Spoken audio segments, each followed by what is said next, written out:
लेकिन सर अवाम के हाथ में तो जब फैसला आएगा तब की बात है ना, अभी तो अवाम के हाथ में अल्लाह के हाथ में, अवाम के हाथ में नहीं होता। अच्छा, लेकिन अब ये इधर जो पीपल्स पार्टी तजिया में और तो सभी बचे को अल्लाह ताला का भी कोई जो कवान है उनको भी देखा बिल्कुल ठीक। ये आपकी बात बजाय सर सबसे आजकल आपके वीलाग में देखता हूँ, आजकल आप समीना नहीं है, पाशा ही हैं बस। शुक्रिया सर। अब ये वैसे तारीफ है या तनकीद है ये मैं सोच रही हूँ। आपसे सीखते हैं हारून साहब, कोशिश करते हैं आपसे सीखें। लेकिन सर ये जो हम सब एक दूसरे से सीखते हैं इसमें। मैंने हारून साहब वैसे आपके जज्बात समीना तक पहुंचा दिए थे। सर से मेरी खुद भी बात हुई थी, बड़ी मैं ऑनर्ड हूँ। लेकिन सर ये देखिए ना, ये जो पीपल्स पार्टी जरदारी साहब तो बड़ा खुद को कैंडिडेट साबित कर रहे हैं। वो तो कह रहे हैं मईशत का भी प्लान उनके पास है, और वो तो कैंडिडेट नहीं साबित कर रहे हैं, उनका इरादा है पक्का वजीर आजम बनने का। बिलावल का ऐसे ही कहते हैं बनना चाहता हूँ। वो हैं कवाकब, कुछ नजर आते हैं, कुछ देते हैं धोखा, ये बाजी कर खुला। लेकिन वो तो कह रहे मैं धोखा नहीं दूंगा नून लीग को। आज स्टेटमेंट उनके कहने ना कहने से क्या होता है? हारून साहब मैं समीना से कह रहा था कि जब हमारे यहाँ ये एक रिवाज ऐसा है कि जब कोई सियासी लीडर ये कहता है कि मैं धोखा नहीं दूंगा, तो इसका मतलब ये होता है कि वो कहता है तैयार हो जाओ मैं धोखा देने लगा जी। तो जाहिर है हमारे यहाँ नहीं है, जब से ये दुनिया वजूद में आई है।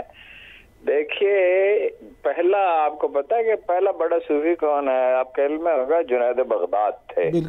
द फर्स्ट मैन एवर जिसने बैत ली, यानी अखलाकी इल्मी तरबियत की बैत। कुरान की तो नहीं ना, वो कुरान तो नहीं था। तो उसी जमाने में हुसैन बिन मंसूर हल्लाज भी थे। अब हुसैन बिन मंसूर हल्लाज की मौत ने उसे बड़ा बना दिया। वो एक कंफ्यूज आदमी था, नीयत का अच्छा था वैसे, असल में तो वो शायर ही था। कुछ क्रिश्चियन तसव्वुफ का असर था, कुछ हिंदू तसव्वुफ का असर था, कुछ अपने ख्वाब ख्याल की जन्नतें उसने आबाद कर रखी थी।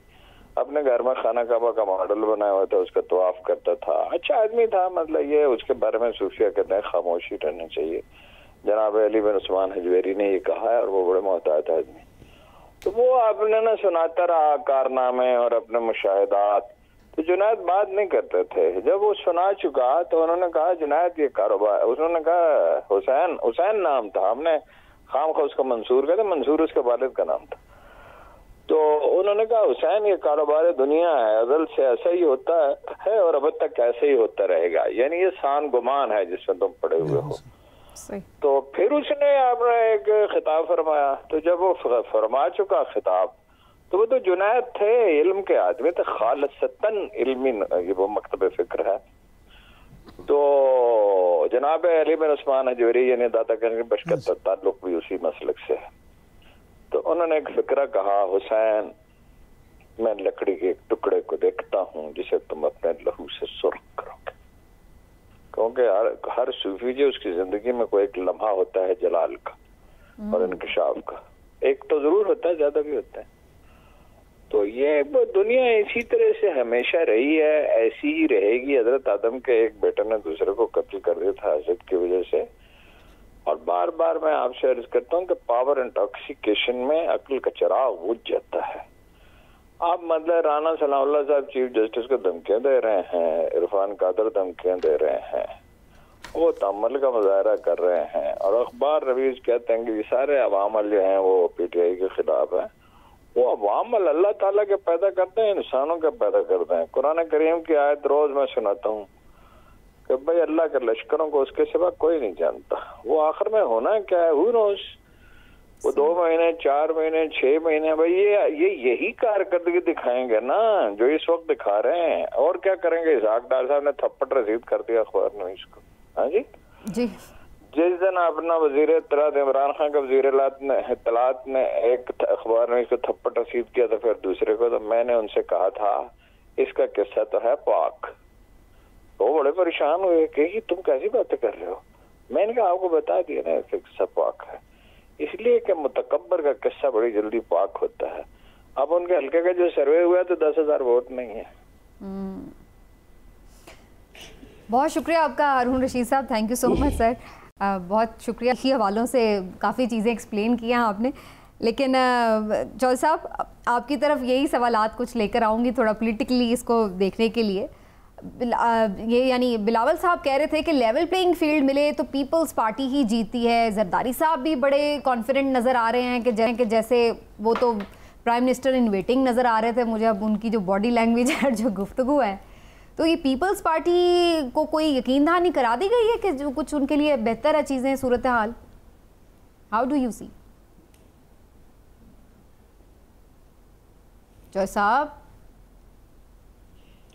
हाँ जी, मैंने कहा फामे तफहीम और हदीस की क्लास खत्म हो गई हो तो फिर हम कोई सीरियस बात कर लें। आपका सवाल पीपल्स पार्टी से मुतल्लक है। जी जी सर, वो भी बड़ी सीरियस वो जरदारी साहब ने ये फैसला ये किया है कि वो अपनी सियासत जो है वो मैशत पे करेंगे।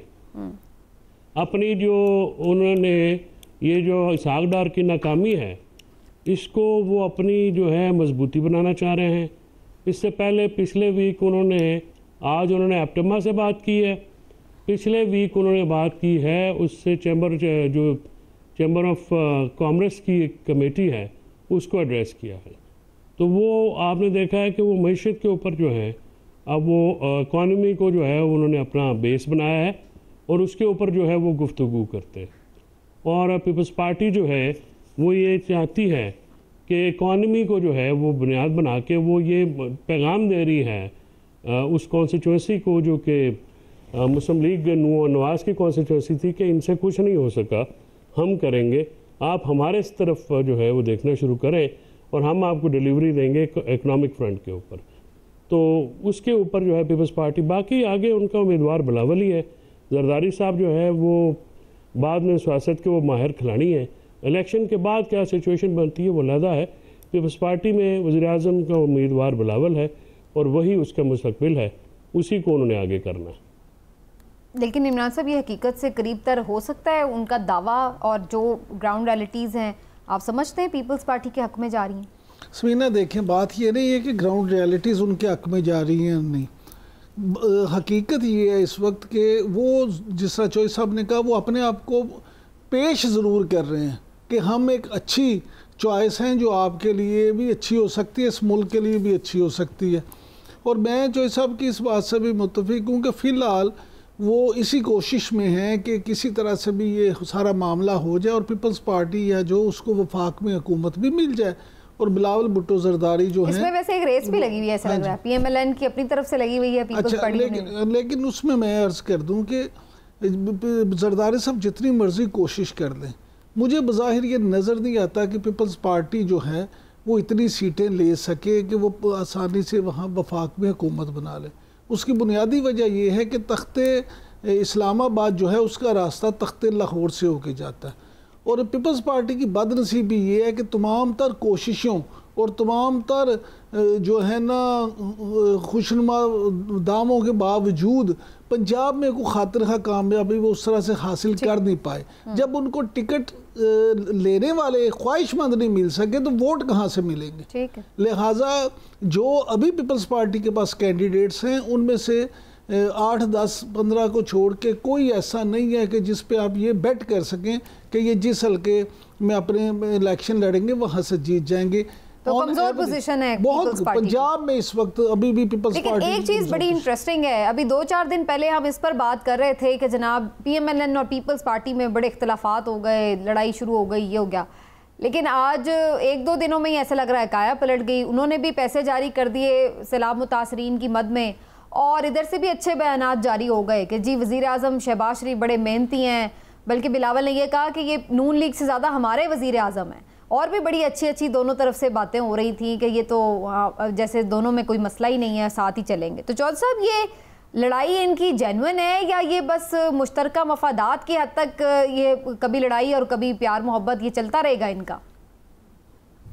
आपकी याददाश्त बड़ी अच्छी है। 2 प्रोग्राम पहले मैंने आपको ये कहा था कि पैसे जो हैं ये उनका मसला है, ये कोई संजीदा लड़ाई नहीं है। और जिस तरह पीपल्स पार्टी को जिस दिन ये मिल जाएगी उस दिन ये मामलात जो हैं वो ठीक हो जाएंगे। पीपल्स पार्टी के जो मामलात खाने के दांत और हैं, दिखाने के और हैं। और उन्होंने जो मामलात करने थे बजट के में वो अपने पैसे भी लिए हैं, उन्होंने PCB की पोजीशन भी सिक्योर की है और भी जो है वो डील्स उनकी ठीक हो गई हैं। बाकी जब इलेक्शन आएगा तो हर पार्टी ने क्योंकि इलेक्शन लड़ना है अपने अपने मंशूर पे, अपने अपने प्रोग्राम के ऊपर, तो वो लड़ेंगे उसके मुताबिक लड़ेंगे। उसमें आने वाले वक्तों में आज आपने देख ANP और JUI का जो है वो भी झगड़ा हुआ है, और एक JUI के ऊपर जो है वो तनकीद भी शुरू है बहुत ज़्यादा KP में भी, और उनकी हलीफ जमातों की तरफ से, और वो भी एक मसला है। लेकिन ये जो बजट पे ये जो सारे बयानात थे, ये बस वो बड़के बुड़के थी, पैसे पूसे मिल गए हैं, बस ठीक है, काम अल्लाह खैर सल्ला।